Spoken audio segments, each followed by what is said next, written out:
I often describe elements in a play as being over-determined. I think that's sort of a scientific term, and that there are many things that come together, many factors that come together that make a certain choice make sense and feel compelling to me. But one reason why the multimedia aspect is so important to me was that I felt like the images had to haunt the audience. A ghost story, there are sounds and things like that, but it's a very visual idea too, that there's a specter, and there's a kind of spectral quality to photographs, especially to photography and video that would be projected. The suggestion in the script is that it's not necessarily, they're not necessarily projected on a flat, clear surface. There could be many different projection techniques and many different ways of treating the same images. So partly it was to let the images be ghosts in the play, Psychologically, it was also to let these images mimic the experience of PTSD, this sense of the flashbacks, these images that Paul would have.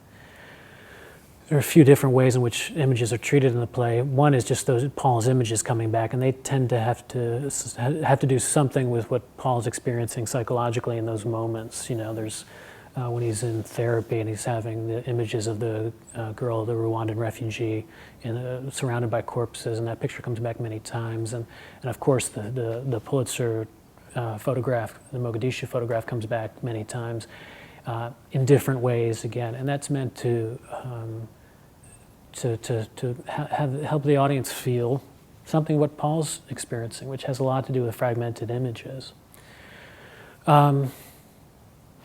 And it was also, again, that idea of haunting the audience with our recent history, again, to say, here's this picture that many people vaguely remember.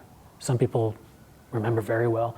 A lot of people don't remember at all, And so let's see it, if we're meeting at least if we're meeting the actor playing Paul in a very intimate fashion, well, let's see that picture, let's hold those two thoughts in our mind at the same time.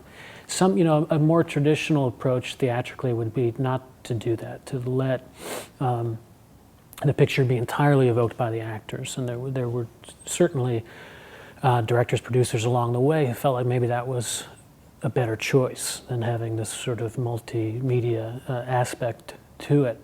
And that could have worked, and it would have worked on a personal level in terms of telling Paul's story, I think. But we would have lost. I think we would have lost that element of the PTSD, again, for the audience, really helping us feel what he's feeling. And again, it's those two, part of what I found interesting when I got in touch with Paul was, like I said before, he was there. I was talking to the person who had his finger on the shutter, clicker, and that's really important to me. It's not just about the picture, and it's not just about him. It's about the fact this is a real flesh and blood person who was there, of course, but to remind us of that and to remind the audience of that was important and is important to me.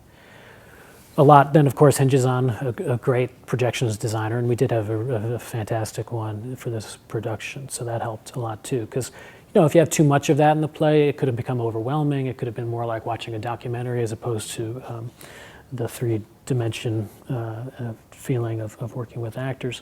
So we were able to find, I think, the right balance of that.